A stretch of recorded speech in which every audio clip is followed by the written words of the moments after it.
Mari kita kenalan dengan Jest. Apa itu Jest? Jest adalah framework testing open source yang dikembangkan oleh Facebook untuk menguji aplikasi React. Tetapi saat ini itu bisa digunakan untuk hampir semua project JavaScript. Dengan Jest, developer itu bisa membuat tes otomatis, memastikan fungsi atau komponennya bekerja sesuai yang diharapkan. Jadi, Jest ini fokus utamanya itu setupnya sangat minimal, output testnya mudah dibaca, developer experience-nya bagus dan cepat dijalankan. Jadi, developer itu bisa tahu tesnya pass atau fail ya. Jest ini banyak dipakai sebagai testing tools. Yang pertama itu dia zero config ya. Artinya, si Jest ini tidak perlu lakukan konfigurasi ribet ya. Jest akan otomatis menemukan file test, menjalankan tes, menampilkan hasil. Contoh misalnya seperti ini, ke user. Nah, root ke user ini manggil get user function. Nah, di mana get user ini berisi dua data.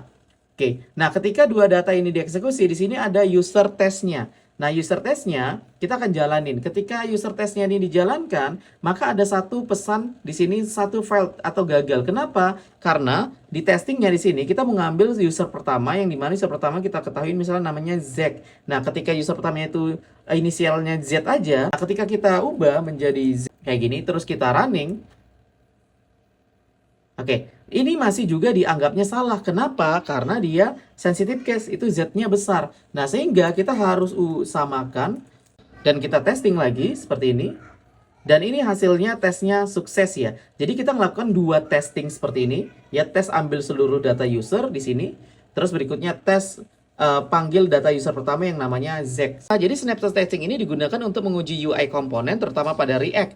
Jadi Jest ini akan menyimpan snapshot UI jika kode berubah dan Jest akan membandingkan snapshot yang lama ya. Nah, berikutnya dia punya Grid API. Di sini Jest ini punya testing yang simple dan readable ya. Jadi fungsinya ada tes, itu mendefinisikan tes, expert itu membuat assertion, dan berikutnya ada to be, itu membandingkan hasil. Jadi contoh, di sini kita buat to be. Nah, artinya ini membandingkan hasil. Contoh datanya itu kan Z, di sini dibandingkan. Nah, kalau nggak cocok nanti kasih failed yang kayak tadi gitu. Jest ini menjalankan tes dengan sangat cepat ya. Dia bisa melakukan proses parallel testing dan smart catching ya. Jadi ketika developer membuat kode, hanya tes yang relevan yang dijalankan. Jadi feedbacknya munculnya lebih cepat. Ini penting untuk workflow development. Dan dia punya code coverage ya. Jadi Jest ini bisa menunjukkan berapa persen kode yang sedang diuji. Jadi contohnya gini, ketika kita jalanin Jest coverage, nanti dia buat seperti ini nih. Nah, tujuannya untuk memastikan kode kita benar-benar diuji dan meningkatkan kualitas solver. Dan dia punya yang namanya Easy Mocking ini merupakan mock sistem bawaannya. Jadi digunakan untuk mock API, mock database, dan mock modul. Nah, ini membuat fake function untuk testing. Selamat menggunakan Jest.